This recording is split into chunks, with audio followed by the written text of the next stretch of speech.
It's a very unusual case that involves a very sensitive subject, a decades-old rape case that led to a conviction and sent a man to prison.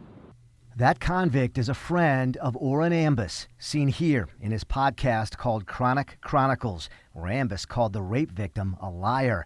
After that, Ambus says 25 cops broke down his door. I heard, "Don't move," SWAT, so I'm on the floor laying down. I'm scared as hell. They didn't say anything until they got me into the car, and I inquired about it, and they told me I was there for harassment charges. He spent a week in jail as the St. Louis Circuit Attorney's Office charged him with 7 felony harassment counts, with allegations he'd made direct contact with a rape victim and her family. Ambus's public defender, Brendan Cottonsteady, said his investigation found otherwise. And his conduct was publicly posting on social media videos calling someone a liar.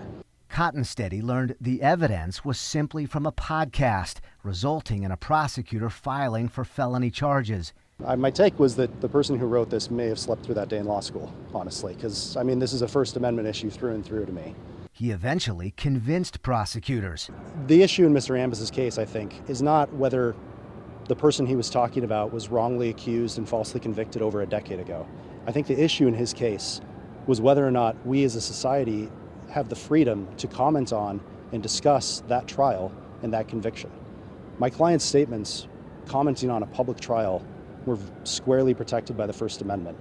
And frankly, I'm grateful to the Circuit Attorney's Office for recognizing that fact. Ambus also thankful to the prosecutor and his public defender. He is definitely ordained by the Most High to do what he's doing. You know what I'm saying? He's a great public defender. I think he's better than probably some of these paid lawyers out here. A prosecutor's office spokesperson said they can't give specifics on why the charges were dropped, but that they understand this can be difficult for victims, but that they have complex considerations involving the constitutional rights of defendants.